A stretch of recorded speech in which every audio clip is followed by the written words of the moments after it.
are all up to speed on what's going on there with that challenge of allowing or not allowing a huge development like the Pebble Mine to take place on Alaskan lands.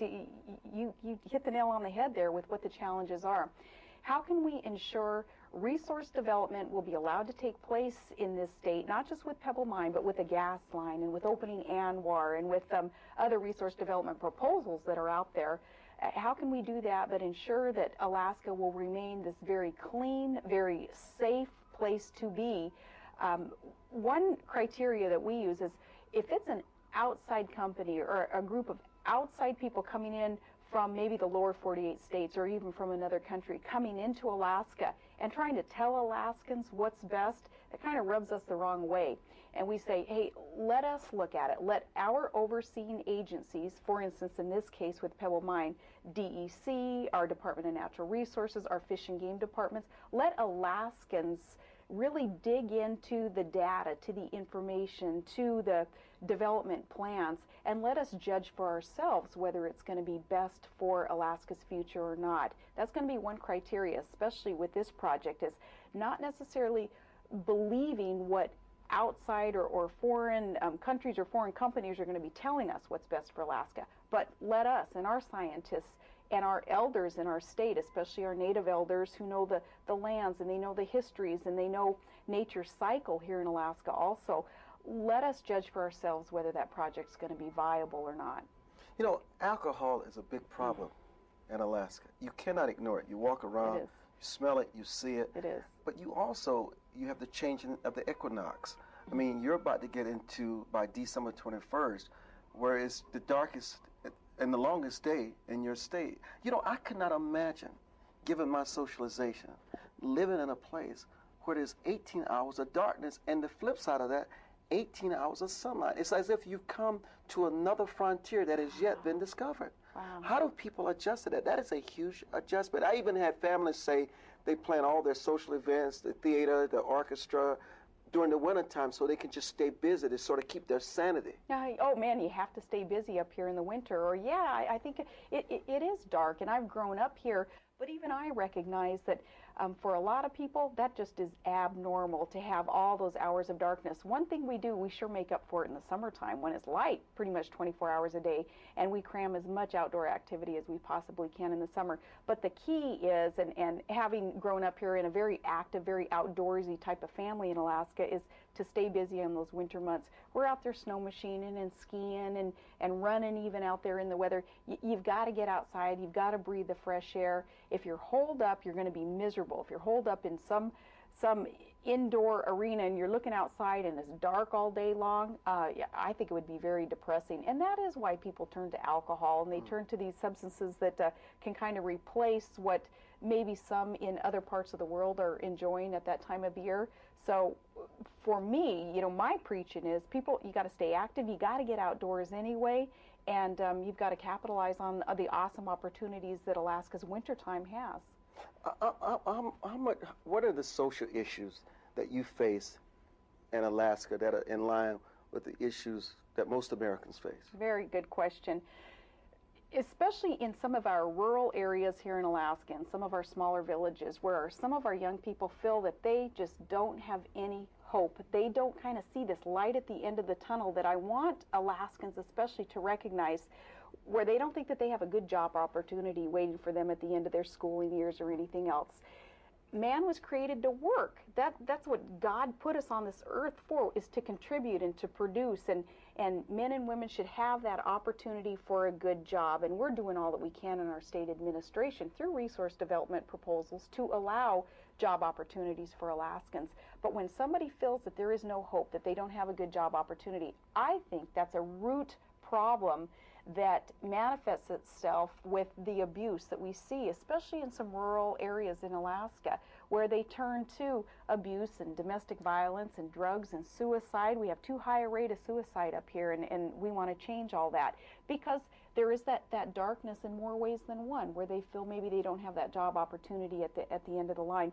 So we need to do all that we can to help government, help create opportunity. Government can't create jobs, but government can provide tools for the private sector to provide those jobs for Alaskans. And that, I think, is a universal problem. You know, many people feel that Alaska is a very conservative state. They see it as a Republican state. What about the issues of faith in God, not only in your life, but in terms of what Alaska has become since it came in existence in 1959? Yeah.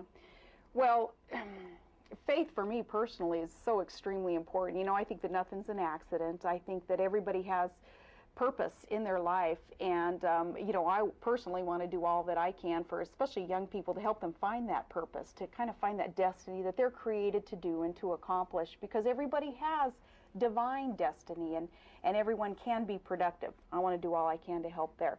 But the state of Alaska also, remember, when we became a state less than 50 years ago, we struck deals with the federal government where we said we were going to be as self-reliant as possible. We said, let us into the union, let us become a state, and we're not going to rely on you, federal government, to pay our bills or to provide services and projects for the state. Well, we haven't quite gotten there. You know, we are heavily reliant on the federal government. So what we need to do is keep our end of the bargain, and the federal government needs to keep their end of the bargain there on why we became a state. Through resource development, the state of Alaska is supposed to be providing revenue, generating revenue from development in order to quit being so reliant on the federal government. And the founders of our Constitution and our Statehood Compact Act, I think they were so providential 50 years ago when they wrote our Constitution, striking those deals with the federal government, where they said, okay, we're going to develop these God-given resources here in this state to help the people who live here and ultimately help the rest of the nation, because we're so rich in oil, natural gas, minerals. We should be providing these resources, a stable, safe domestic supply of energy for the rest of the United States, instead of the United States relying on foreign sources of energy. Alaska can be the leader in energy policy. We should be allowed to be able to do that.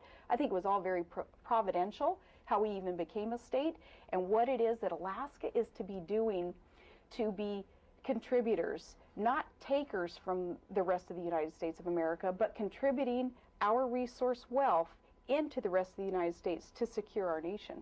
You know, obviously, your being mayor of your hometown was a boon for you. Yeah. How has that impacted and enhanced what you've become today? Being mayor and manager of that city, Wasilla, and it became the fastest growing area of the state of Alaska, the principles that I implemented there in governing, I'm doing the same thing here in the state of Alaska. This is a larger scale, but what we did there in Wasilla, we tried to get government out of the way of private sector progress. So we got rid of business license inventory fees. We got rid of personal property taxes. We got rid of annoying little things that government in the past had been just expected to do, to mandate to the marketplace, how development was going to take place. I said, no, let's try something different. Let's get government out of the way. And it worked. The progress that you see out there in the Mat-Su Valley, it worked because we were able to invite businesses to come on into our city then, because we had literally, our message was, and we were going to walk our walk, not just talk our talk. We were going to say, we are open for business. We wanted businesses to choose to be in Wasilla instead of outside our city limits or in any other community where they could have been, and that has worked. We spurred a lot of development just by getting government out of the way and not over-regulating the place. And a lot of people chose then to move there, and a lot of businesses chose to move into Wasilla. And we were able to do that, and things then like zoning laws and aesthetics that you want to see to help improve a community, the quality of life, they kind of took care of themselves then when that message was sent and received that government was going to help the private sector. We weren't going to mandate to the private sector what should or shouldn't happen. We were able to do that, and I had a very helpful city council. We all happened to be all on the same page there, being pro-private sector, and we want to incorporate the same type of principles in the state of Alaska.